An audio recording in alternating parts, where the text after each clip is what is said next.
네, 안녕하십니까. 정인태입니다. MBPA 과학에 대해서 강의하고 있어요. 네, 그래서 MBPA 과학에서 제가 정신내 신체 활동이다. MBPA는 정신내 신체 활동이다. 이렇게 말했죠. Mind, Brain, Physical Activity 해서 정신이 있고요. 기억, 정서, 인지죠. 뇌는 뇌세포체, 수상돌기, 축색돌기. 뇌세포들 간의 상호작용이 있는 거고요. 신체가 있고 A는 활동. 그래서 MBPA, PBMA, MBA, BMA, PA가 있다. 이렇게 말씀을 드렸습니다. 근데 이제 MBPA 과학을 가지고 우리가 오늘은 자폐증에 대해서 이야기를 해볼 거예요. 자폐증. 자, 이게 하나의 학문이 이제 정신과 뇌와 신체를 연구하는 학문이기 때문에 정신과 뇌와 신체의 연관성을 알게 되면은 우리가 정신과 뇌와 신체에 관련된 모든 이론에 적용할 수가 있게 되는 것입니다. 이게 바로 이제 MBPA 과학의 특성이에요. 제가 말씀을 드렸죠.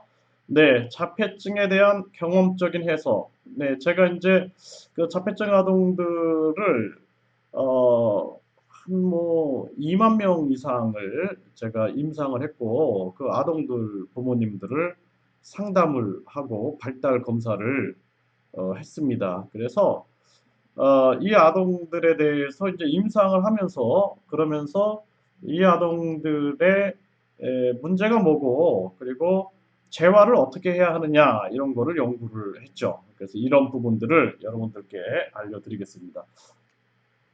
네, 이 자폐증은 이제 스스로 닫은 병이다. 이렇게 말 그대로 보면 스스로 자자에다가 닫을패 병에서 스스로 닫은 병. 자, 제가 마음의 문을 닫고 이제 사람들 안 만나 이렇게 할 수 있어요. 그렇죠? 그게 자폐증인데 사실상 그 유아들이 겪는 자폐증은 그런 게 아니에요. 그래서 에, 자폐 심리적인 부분하고 그리고 우리가 발달 지체라는 부분을 구분해야 됩니다. 그래서 예를 들어서 어떤 아이가 그 엄마가 둘째가 태어난 거예요. 둘째가 태어나서 둘째가 질투가 나는데 그래서 엄마 안 볼 때 때렸는데 엄마가 심하게 때린 거예요, 첫째를. 그 이제 그 아이가 그때부터 진짜 마음의 문을 닫을 수 있어요. 마음의 문을 닫아서 이제 상호작용을 끊어버리게 되고 그거로 인해서 발달 지체가 될 수도 있습니다. 이게 심리적인 자폐죠. 그런데 많은 아이들이 발달도 되기 전에 이제 발달이 지체가 되는 경우가 있어요. 이거는 우리가 전반적인 발달 지체다 이렇게 말할 수가 있는 거예요. 그래서 인지, 정서, 사회성, 언어, 행동이 다 전반적으로 발달이 지체가 되는 겁니다.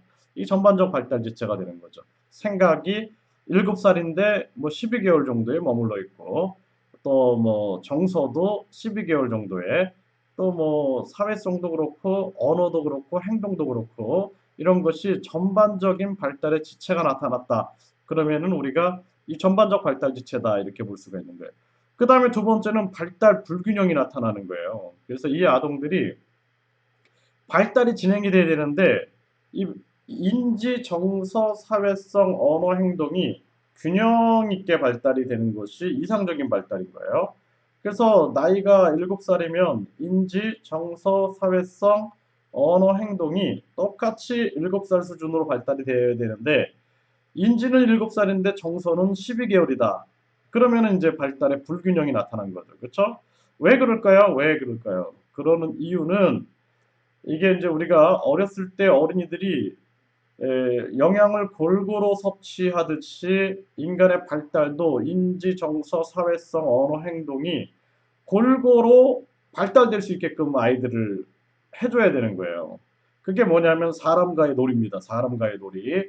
사람과 놀면서 이게 다 발달이 되는 건데 텔레비전을 많이 본다든지 비디오, 핸드폰 또는 책 이런 거를 많이 본다든지 하면 발달에 이상이 생겨버리는 거예요. 인지는 올라가고 정서는 내려가 있는 겁니다. 그래서 사회성도 내려가 있고 언어와 행동도 이상 문제가 나타나게 되는 거예요. 이것을 발달 불균형이다.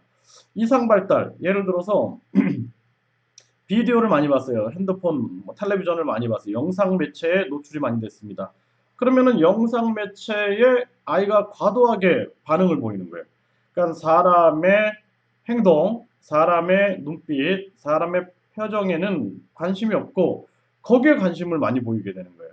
이상 발달이 나타나는 겁니다. 또는 과도하게 책을 많이 보게 했으면 책에 이제 집착이 나타나는 거예요.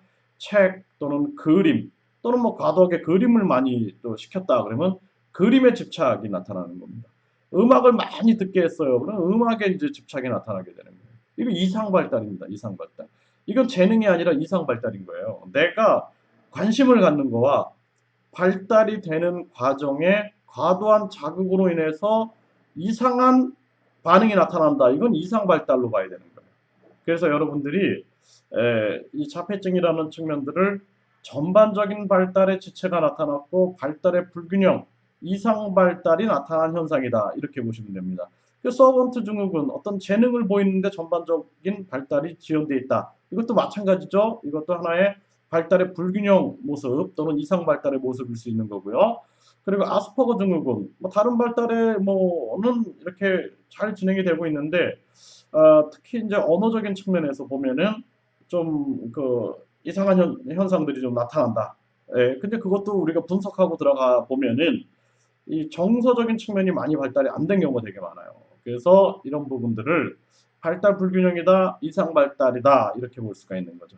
재활의 방향 어떻게 해요? 발달을 촉진시켜 줘야겠죠. 이 발달을 촉진시켜 줄 때 중요한 방법은 뭐냐면 발달에 적합한 활동을 해줘야 되는 거예요. 아이가 7살인데 12개월 수준이다. 그러면 12개월 수준에서 자극을 줘야지 얘가 12에서 18개월로 올라가는 거죠. 그렇죠?